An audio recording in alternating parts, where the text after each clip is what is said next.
परमेश्वर के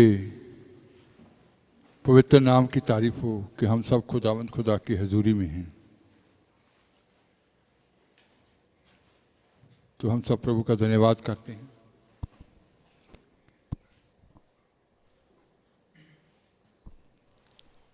एक भाई थे, वो अपने काम के ऊपर जब भी जाते थे,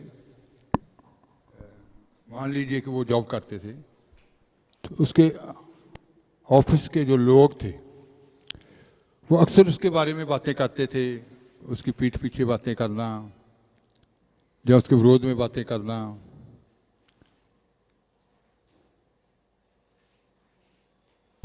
तो उन बातों को लेकर उसने सोचना कि मैंने तो कभी इनके विरोध में कुछ बोला नहीं है, मैंने तो कभी इनके विरोध में कुछ किया नहीं है, फिर भी ये अक्सर मेरी बातें क्यों करते हैं, मेरे पीछे ऐसी बातें क्यों करते रहते हैं, चुगली करते हैं या निंदा करते हैं या मेरे बारे में क्यों ये बोलते हैं। तो उन लोगों की बातों के कारण वो उलझा रहता था, हर समय सोच जो थी उधर ही लगी रहनी। तो जब घर में भी आना तो घर में भी वो सोच उधर ही घूमती रहनी कि वो मेरे पीछे ऐसी बातें करते हैं, मेरी पीठ पीछे ऐसी बातें करते हैं, ये लोग ऐसे मेरे साथ क्यों करते हैं, मैंने कभी इनके साथ बुरा व्यवहार नहीं किया, मैंने तो कभी इनका कभी भी बुरा नहीं सोचा, फिर भी ये ऐसी बातें क्यों करते हैं। तो रात को सोते वक्त भी उसने इन्हीं बातों में उलझे उलझे सो जाना, दिमाग में वो बातें घूमती रहती थी। सुबह जॉब के ऊपर जब निकलने लगा तो उसने देखा कि घर के बाहर एक डस्टबिन पड़ा हुआ है जिसमें कूड़ा था। उसके दिमाग में ख्याल आया कि ये हम डस्टबिन घर के अंदर क्यों नहीं रखते, जिसमें कूड़ा करकट डाला गया है, तो इसको हम घर के अंदर क्यों नहीं रखते। फिर वो अपने आप ही सोचने लगा कि अगर हम घर के अंदर कूड़े को इकट्ठा करेंगे, घर के अंदर इसको रखेंगे, तो घर के अंदर बीमारियों के कीटाणु पैदा हो जाएंगे, बदबू पैदा हो जाएगी, तो जिस्म में इसके कारण बीमारी आएगी, तंदुरुस्ती घर से क्या हो जाएगी, जाती रहेगी। फिर उसके मन में ये विचार आया कि ये जो लोग चुगली करने वाले लोग हैं, निंदा करने वाले लोग हैं, पीठ पीछे बातें करने वाले लोग हैं, एक दूसरे के विरुद्ध में बोलने वाले लोग हैं, वो भी तो इसी कूड़े के समान ही हैं। अगर कूड़ा हम घर के अंदर रखेंगे तो घर में बीमारियां फैल जाएंगी, कीटाणु फैल जाएंगे, तो बदबू फैल जाएगी। उन लोगों की बातों को अपने दिमाग में रखेंगे, उन लोगों को अपने दिमाग में रखेंगे तो हमारे अंदर की शांति भी सारी क्या हो जाएगी, खत्म हो जाएगी। अंदर हर समय निराशा रहेगी, बेचैनी रहेगी, चिंता रहेगी। तो मैं भी क्यों उन लोगों की बातों को अपने दिमाग में रखूं, मैं भी क्यों उन लोगों की ओर ध्यान दूं। वो बोलते हैं तो उनको बोलने देता हूं, वो जो भी करते हैं उन्हें बोलने देता हूं। तो वो फ्रेश हो गया एकदम, उसके अंदर वो खुशी आ गई, आनंद आ गया कि मैंने आज तक ऐसे कूड़े को अपने दिमाग में क्या किया हुआ था, इकट्ठा किया हुआ था। बड़ी खुशी खुशी के साथ वो अपनी ड्यूटी के ऊपर चला गया। तो आप सब लोग, बहुत सारे मसीह लोग भी ऐसे ही उलझे रहते हैं, दूसरे उनके बारे में क्या बोलते हैं, दूसरे उनके बारे में क्या फुसफुसाते हैं, दो जन दूर खड़े बातें कर रहे हैं तो माइंड में यही घूमेगा कि ये मेरे बारे में बातें कर रहे हैं, है ना। फिर उन्हीं बातों को लेकर इंसान उलझ जाता है कि पता नहीं क्या बोल रहे थे मेरे बारे में, पता नहीं, है ना। ये चिंता फिर उसको घेरे रखती है, निराशा घेरे रखती है। अच्छे तरीके से फिर वो लोग सो नहीं पाते, अच्छे तरीके से प्रार्थना नहीं होती, अच्छे तरीके से वचन नहीं पढ़ पाते, क्योंकि बातें वो ही घूमती रहती हैं। जी मेरे बारे में बातें करते हैं, इन्होंने मेरे बारे में ये बोल दिया, मेरे रिश्तेदारों ने ऐसे मेरे लिए ये बोल दिया है। वो बातें अक्सर वो लेकर घूमते रहते हैं, लेकिन ये एक कूड़े के समान है। जैसे कूड़ा घर में बीमारी पैदा करेगा, घर में बीमारी के कीटाणु पैदा करेगा, बदबू पैदा करेगा। कूड़ा पड़ा होगा तो अच्छे तरीके से कोई खाना नहीं खा पाएगा, खाने का स्वाद भी उसको नहीं आएगा। आएगा स्वाद कभी? कूड़े का ढेर पड़ा हो। तो ये बातें जब इंसान जेन में लेकर घर में घूमता रहता है तो खाने का स्वाद भी नहीं आता, पहनने का स्वाद नहीं आता, दुआ करने का स्वाद नहीं आता, वचन पढ़ने का स्वाद नहीं आता, है ना, क्योंकि वो उल्टा हुआ है। तो पहले तो जैसे कूड़ा घर के बाहर होता है, ऐसी बातों को, ऐसे लोगों को अपने जीवन से क्या करना पड़ेगा? बाहर करना पड़ेगा। तो खुदा के वचन से आज हम ऐसी बातों के ऊपर ही थोड़ा ध्यान देंगे। फिलिप्पियां 4 बाब उसकी 6 आयत। ਕਿਸੇ ਗੱਲ ਦੀ ਚਿੰਤਾ ਨਾ ਕਰੋ, ਸਗੋਂ ਹਰ ਗੱਲ ਵਿੱਚ ਤੁਹਾਡੀਆਂ ਅਰਦਾਸਾਂ, ਪ੍ਰਾਰਥਨਾ ਅਤੇ ਬੇਨਤੀ ਨਾਲ ਧੰਨਵਾਦ ਸਣੇ परमेश्वर ਦੇ ਅੱਗੇ ਕੀਤੀਆਂ ਜਾਣ। किसी भी बात की चिंता ना करो। कोई आपकी चुगली कर रहा है, कोई आपकी निंदा कर रहा है, कोई आपको तुच्छ जान रहा है, कोई आपको ठट्ठों में उड़ा रहा है, कोई दूर खड़ा आपके बारे में बातें कर रहा है, लेकिन उन बातों की ओर ध्यान ना लगाओ, किसी बात की चिंता ना करो, परंतु हर एक बात में तुम्हारे निवेदन, हर एक बात में कोई कुछ भी क्यों नहीं बोल रहा हो तो उसके लिए भी क्या करें? धन्यवाद करें। तुम्हारे निवेदन, प्रार्थना और विनती के द्वारा धन्यवाद के साथ परमेश्वर के सम्मुख उपस्थित किए जाएं। धन्यवाद करना है कि विनती के द्वारा, प्रार्थना के द्वारा परमेश्वर के सामने क्या करना है? उपस्थित करना है, पेश करना है कि प्रभु तेरा धन्यवाद, मेरी चुगली करने वाले हैं तेरा धन्यवाद, मेरी निंदा करने वाले हैं धन्यवाद, मेरे पीठ के पीछे बोलने वाले हैं धन्यवाद, एक दूसरे के मुंह से मुंह जोड़कर बातें करने वाले हैं धन्यवाद करते हैं। तो इसका मतलब है कि जब आप उन बातों को अपने अंदर से डिलीट कर देंगे, पतरस ने कहा, पहला पतरस 5 बाब उसकी 7वीं आयत,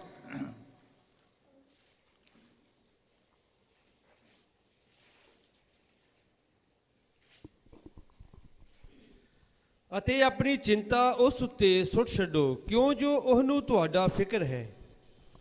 अपनी सारी चिंता उसी पर डाल दो। तो लिखा गया कि अपनी सारी चिंता उसी के ऊपर डाल दो। उसे तुम्हारी क्या है? उसको तुम्हारा फिक्र है, उसको तुम्हारा ध्यान है। अपनी सारी चिंता उसके ऊपर डाल दो। इसका मतलब ऐसी जो बातें आपको उलझाती हैं, ऐसी बातें जो आपको चिंता में डालती हैं, इसको किसके ऊपर डालना है? उसके ऊपर। प्रभु तू इन लोगों को देख, जो भी मेरे बारे बातें कर रहे हैं, चुगली कर रहे हैं, निंदा कर रहे हैं, विरोध में बोल रहे हैं, तो इनको देखने वाला खुदा है। मैं इनको क्षमा करता हूं, क्षमा करती हूं। तो इसका मतलब है कि उधर ध्यान हटा देना। जब आप ध्यान हटा देंगे तो शैतान जानता है, शैतान को मालूम होता है कि ये इन बातों को लेकर उलझ जाता है, इसकी प्रार्थना रुक जाती है, इसका वचन समझ में नहीं आता, क्योंकि दिमाग में कौन सी बातें घूमती रहती हैं ऐसी। वो कोई ना कोई लोग आपके इर्द गिर्द, कोई रिश्तेदारों में हो सकते हैं, भाई बहनों में, दोस्तों में, कलीसिया में भी कुछ लोग ऐसे हो सकते हैं जो आपके बारे में बातें करने वाले हों। वो आपका ध्यान भटकाने के लिए ऐसे लोगों को बार बार आपके सामने लेकर आएगा। जब आपने उधर ध्यान देना छोड़ दिया तो शैतान को भी मालूम पड़ जाएगा आप ऐसी बातों के ऊपर ध्यान नहीं देता, ऐसे लोग भी आना क्या हो जाएंगे आपके सामने, बंद हो जाएंगे। तो नीति वचन में लिखा गया, जब नीति वचन 26 बाब उसकी 20 आयत पढ़ते हैं तो वहां लिखा गया, पढ़ेंगे,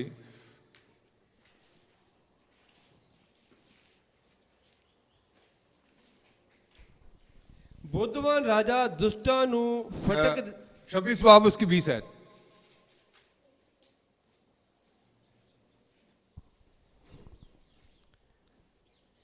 ਜਿੱਥੇ ਬਾਲਣ ਨਹੀਂ ਉੱਥੇ ਅੱਗ ਬੁਝ ਜਾਂਦੀ ਹੈ, ਅਤੇ ਜਿੱਥੇ ਫੁਸਫੁਸੀਆ ਨਹੀਂ ਉੱਥੇ ਝਗੜਾ ਮੁੱਕ ਜਾਂਦਾ ਹੈ।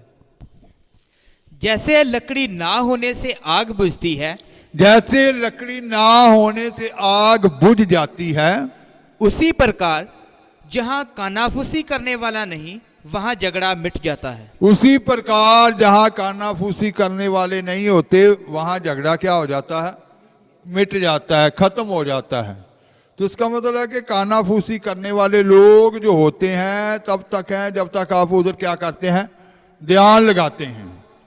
तो जो लोग उधर ध्यान लगाते हैं फिर उनका ध्यान कहाँ लगे रहेगा, वो किसी ना किसी से जरूर कहेंगे मालूम करो कि ये क्या मेरे बारे में बोलते हैं, पता करके बताना। एक दूसरे को फोन करेंगे, है ना, ऐसा होता है, दूसरे को फोन करेंगे, पता करना वो मेरे बारे में क्या बात कर रहे थे। मेरे को अंदर से आत्मा से गवाही हो रहा था मेरी बात ही कर रहे थे, है ना।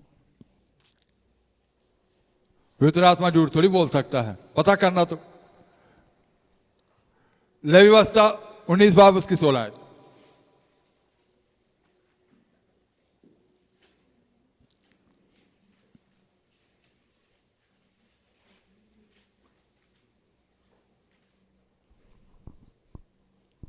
ਤੂੰ ਆਪਣੇ ਲੋਕਾਂ ਵਿੱਚ ਕੁਸਮੁਸੀਆ ਬਣ ਕੇ ਭੌਂਦਾ ਨਾ ਫਿਰੀ, ਤੂੰ ਆਪਣੇ ਗਵਾਂਢੀ ਦੇ ਖੂਨ ਵਿੱਚ ਲੱਕ ਨਹੀਂ। ਨਾ ਬੰਨੀ, ਮੈਂ ਯਹੋਵਾ ਹਾਂ। लुतरा बन के अपने लोगों में ना फिरा करना। लुतरा बन के अपने लोगों के बीच में ना फिरा करना। तू अपने लोगों के बीच में पंजाबी में क्या लिखा था, कोसमुसिया, है ना। कोसमुसिया किनू कहते हैं, सूह लैन वाला, है ना। फिर जाके लाके उसके नजदीक खड़ जाना, वेद को जानना कि ये क्या बातें करते हैं। लेकिन खुदा का वचन इन बातों से क्या करता है, मना करता है कि तू ऐसा काम नहीं करना है, कि तू अपने लोगों के बीच में वो बातें करते हैं तो उनको करने दो। वो जो आपकी चुगली कर रहे हैं, निंदा कर रहे हैं, आपको तुच्छ जानते हैं, आपको ठट्ठों में उड़ा रहे हैं, आपके बारे में तरह तरह के आपके ऊपर दोष लगा रहे हैं, या तरह तरह की बातें आपके बारे में बोलने दो। आपका खुदा उनकी बातों को क्या कर रहा है, सुन रहा है। तो आपका खुदा अगर उधर सुन रहा है, उधर सारा भविष्यवाणी हुई थी जब कि हर इंसान के साथ एक क्या होता है, स्वर्गदूत होता है। वो जो बोलता है उसको क्या करता जाता है, लिखता जाता है। अगर उधर सारा लिखत में आता जा रहा है तो फिर आपको क्या चिंता करने की बात है। वो लिखत जो है एक दिन सामने आएगी, है ना, क्योंकि लिख दिया गया कि जो छिपकर करते हैं वो सामने प्रगट किए जाएंगे। वो लिखने वाला लिख रहा है, खुदा ने तो आपके लिए ड्यूटी लगाई हुई है उसकी, तो वो लिखता चला जा रहा है सब कुछ। तो फिर आप अपने अंदर वो चिंता को, उस बात को लेकर क्या करेंगे। भजन संहिता लिखने वाला कहता है,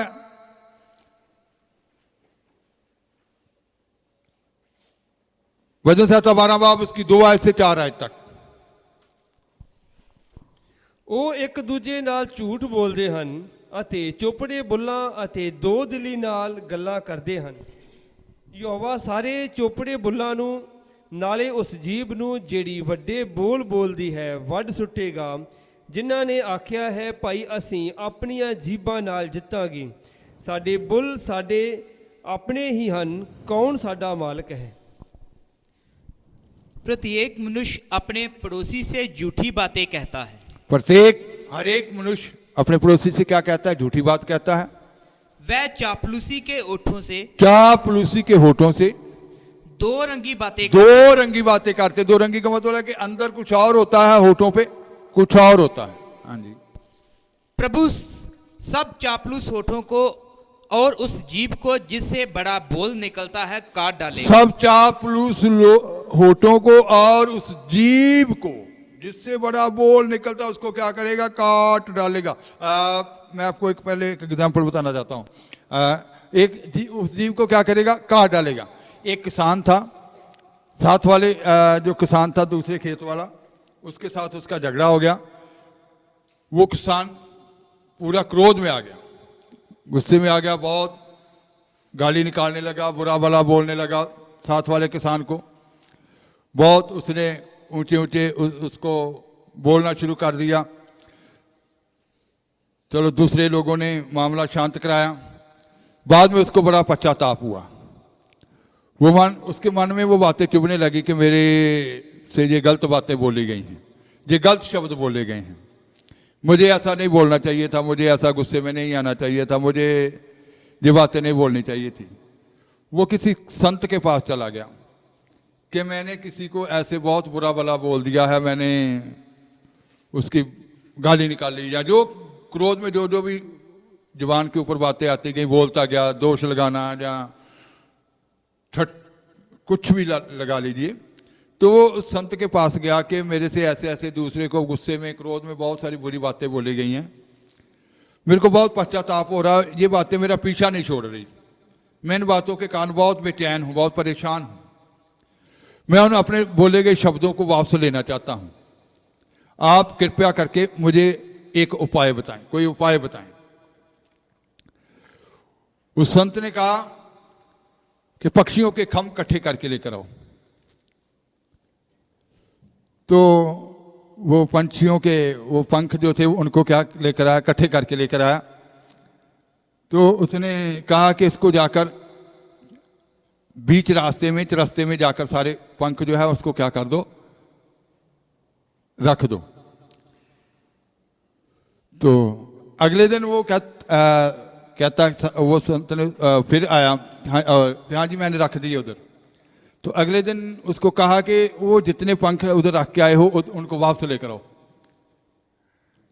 तो आया तो कहता वो तो सारे अंधेरी से वो रोड के ऊपर, चौक के ऊपर रखे थे, गाड़ियां उधर जाती थी, गाड़ियां उधर जाती, वो सारे हवा से क्या हो चुके हैं, उड़ चुके हैं, वो तो पता नहीं किधर चले गए सारे। उस संत ने कहा कि ऐसे ही जब हम क्रोध में बोल देते हैं, वो शब्द हवा में क्या हो जाते हैं, उड़ जाते, उनको तो हम वापस नहीं ला सकते, उनको तो हम वापस नहीं ला सकते, लेकिन आइंदा आपको अपने जीवन का क्या देना पड़ेगा, नमूना देना पड़ेगा कि आप अपनी जुबान के ऊपर क्या रखें, कंट्रोल रखें। जैसे वो पंख आप दोबारा उनको नहीं ला सकते, वो हवा से क्या हो गए हैं, उड़ गए हैं, ऐसे ही बातें जो है वो सब हवा में उड़ गई हैं, दूसरे लोगों के कानों के बीच में आपके गलत शब्द क्या हो रहे हैं, गूंज रहे हैं, वो वापस नहीं आएंगे आपके अंदर। तो जब मैं पढ़ता था, स्कूल में पढ़ता था, तो उधर जो प्रिंसिपल थे उन्होंने एक बात कही, वो मेरे को हमेशा जिंदगी भर आज तक नहीं वो बात बोली। वो कहते कि जो बात होती है हमारे होठों से, जो बात निकलती है, वो कहती है कि तू मुझे मुख से निकाल, मुंह से निकाल, मैं तुझे नगर से, गांव से निकाल देती हूं।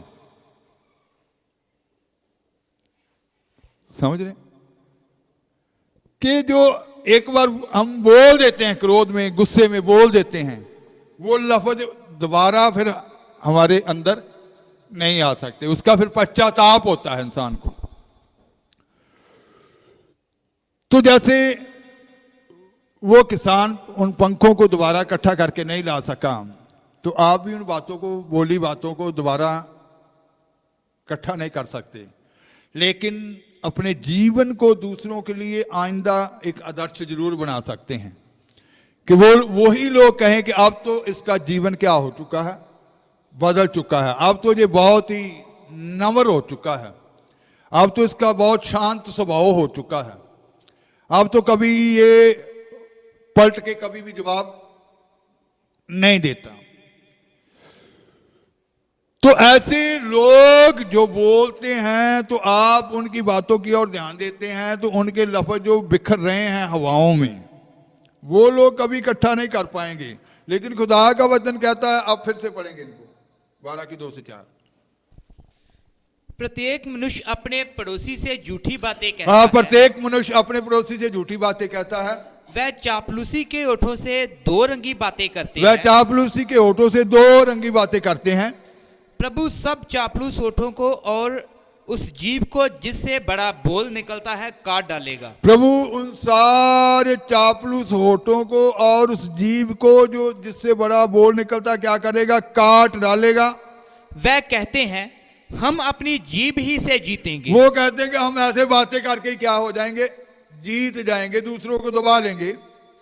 हमारे ओंठ हमारे ही वश में हैं। हमारे होंठ हमारे ही क्या है, वश में है। हमारा प्रभु कौन है? हमारा प्रभु कौन है? पंजाबी में इसको और तरीके से लिखा है थोड़ा, ये लास्ट है जो पढ़ी। जिन्हां ने आख्या है भाई ਅਸੀਂ ਆਪਣੀਆਂ ਜੀਭਾਂ ਨਾਲ ਜਿੱਤਾਂਗੇ, ਸਾਡੇ ਬੁੱਲ ਸਾਡੇ ਆਪਣੇ ਹੀ ਹਨ, ਕੌਣ ਸਾਡਾ ਮਾਲਕ है? कौन हमारा मालिक है, कौन हमें रोक सकता है। तो इसका मतलब है कि आपने अपनी सारी चिंता को, सारी जो आपके अंदर बातें वो घूम रही हैं, उन सारी बातों को खुदा के ऊपर डालना है और धन्यवाद करना है। और लुतरा बन के, जैसे हमने पढ़ा कि ऐसे नहीं खोज करनी कि वो मेरे बारे में क्या कहता है, वो मेरे बारे में क्या कहता है। इससे क्या हो जाएगा, आपका ध्यान खुदा की ओर से वो क्या हो जाएगा, भटक जाएगा। उधर से ध्यान आपका भटक जाएगा, उधर से ध्यान आपका रुक जाएगा, आप इसी खोज में लगे रहेंगे। लेकिन ये खोज करने के लिए नहीं कहा गया बाइबल में। बाइबल ने क्या खोज करने के लिए क्या गया है,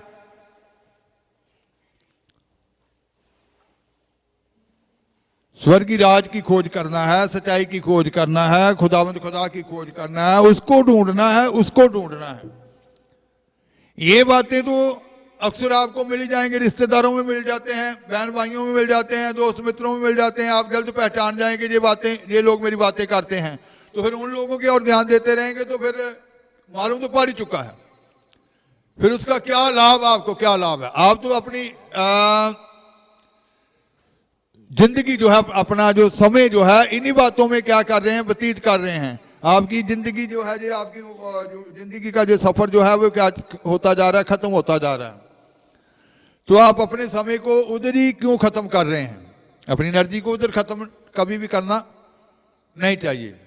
सही काम के लिए इस्तेमाल में लाना चाहिए।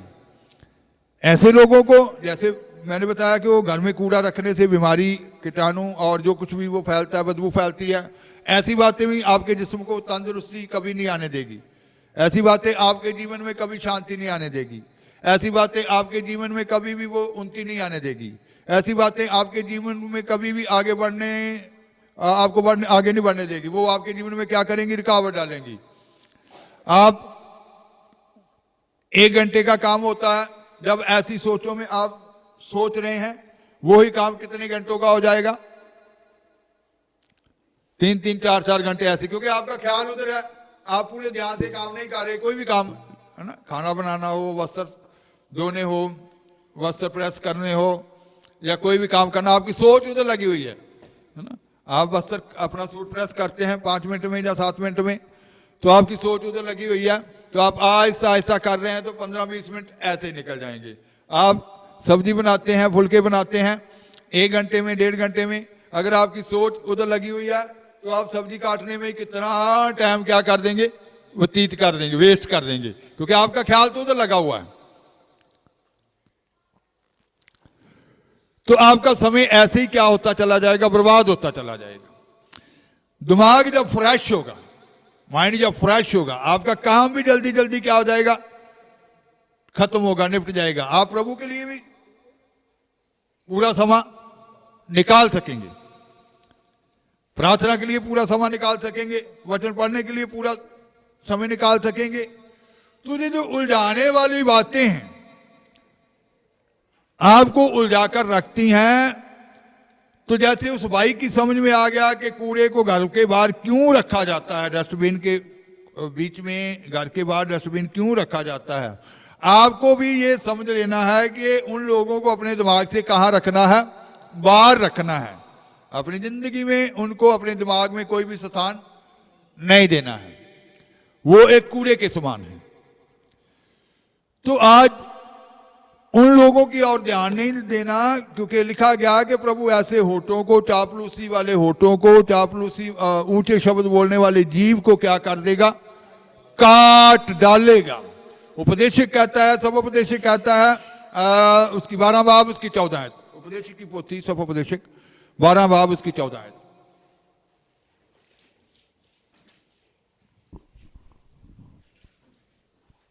ਪਰਮੇਸ਼ਰ ਦਾ ਇੱਕ ਇੱਕ ਕੰਮ ਦਾ ਅਤੇ ਇੱਕ ਇੱਕ ਗੁੱਝੀ ਗੱਲ ਦਾ ਨਿਆਂ ਕਰੇਗਾ, ਭਾਵੇਂ ਚੰਗੀ ਹੋਵੇ ਭਾਵੇਂ ਮਾੜੀ। क्योंकि परमेश्वर सब कामों और सब गुप्त बातों का, चाहे वह भली हो या बुरी, न्याय करेगा। तो लिखा गया कि परमेश्वर एक एक गुप्त बात का, गुप्त का, ये नहीं जो आपने आमने सामने की है। कौन सी बातें यहां लिखी है, गुप्त बात का, क्या हो, भली हो या बुरी हो, एक एक बात का क्या करेगा, न्याय करेगा। फिर से एक बार पढ़ लेंगे। क्योंकि परमेश्वर सब कामों और सब गुप्त बातों का, चाहे वह भली हो या बुरी, न्याय करेगा। परमेश्वर सब बातों का, गुप्त बातों का, बेशक वो भली हो या बुरी हो, उनका क्या करेगा? न्याय करेगा। अगर न्याय करना है, तकड़ी ने तोड़ना ही तोड़ना है।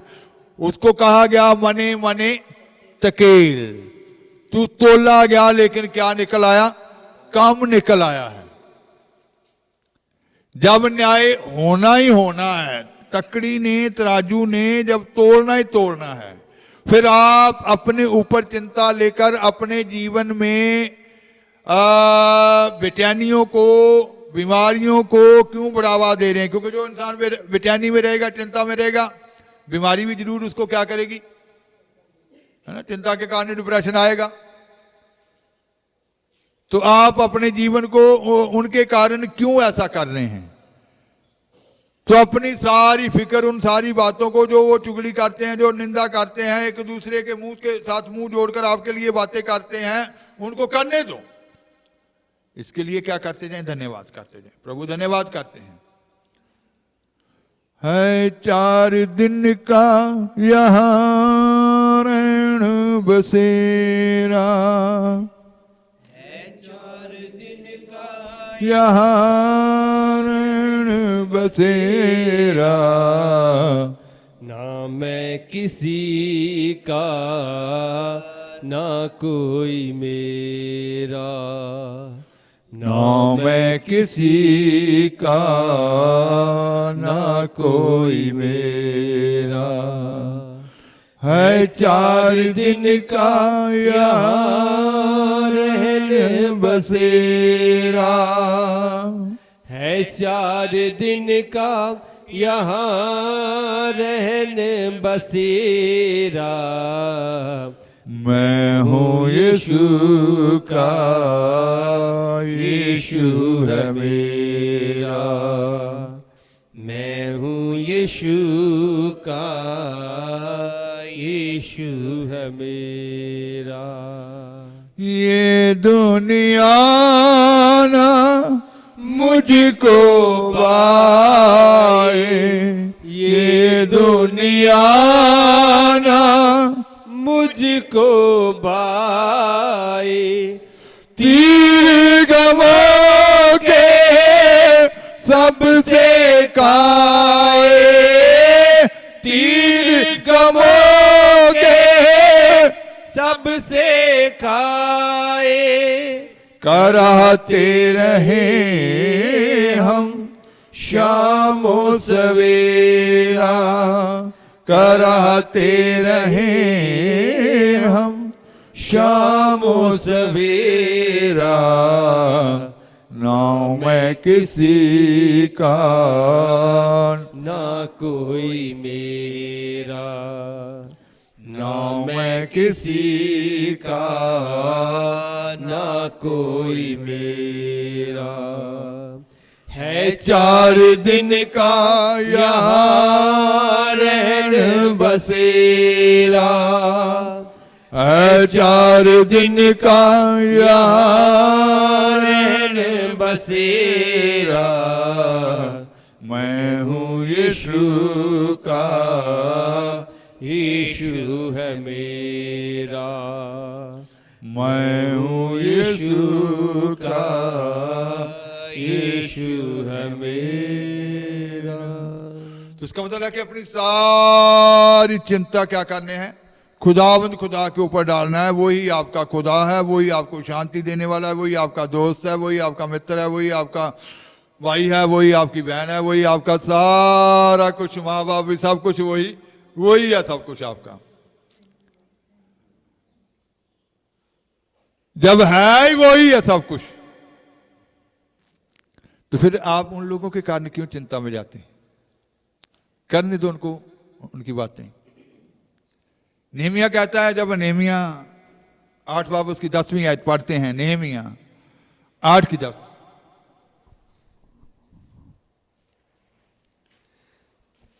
ਤਾਂ ਉਸਨੇ ਉਹਨਾਂ ਨੂੰ ਆਖਿਆ, ਜਾਓ ਅਤੇ ਥੰਧਿਆਈ ਖਾਓ ਅਤੇ ਮਿੱਠਾ ਪੀਓ ਅਤੇ ਜਿਨ੍ਹਾਂ ਦੇ ਲਈ ਕੁਝ ਤਿਆਰ ਨਹੀਂ ਹੋਇਆ ਉਹਨਾਂ ਲਈ ਵੀ ਸ਼ਾਂਦਾ ਕਰ ਲਓ, ਕਿਉਂ ਜੋ ਅੱਜ ਦਾ ਦਿਨ ਸਾਡੇ ਪ੍ਰਭੂ ਲਈ ਪਵਿੱਤਰ ਹੈ।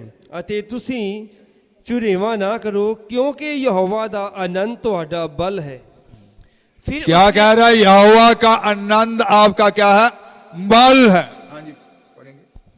फिर उसने उनसे कहा, जाकर चिकना चिकना भोजन करो और मीठा मीठा रस पियो, और जिनके लिए कुछ तैयार नहीं हुआ उनके पास भोजन सामग्री भेजो, क्योंकि आज का दिन हमारे प्रभु के लिए पवित्र है।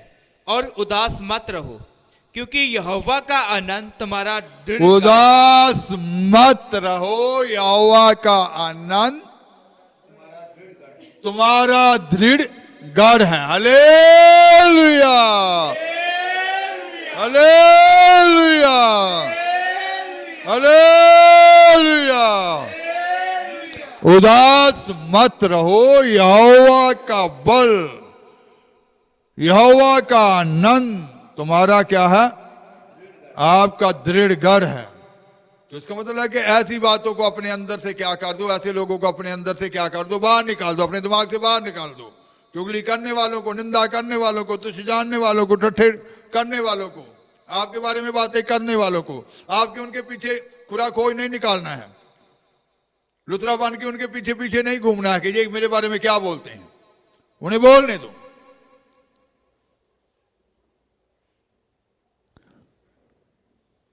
भली हो या बुरी हो, एक एक बात का खुदाबंद खुदा क्या करेंगे?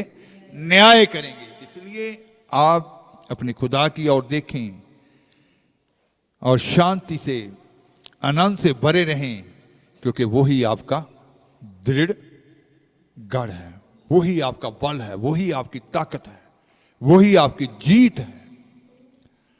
तो आप जीत में बढ़ते चले जाएं, खुशी और आनंद से आगे ही आगे निकलते चले जाएं। आंखें बंद करेंगे दुआ की हालत में।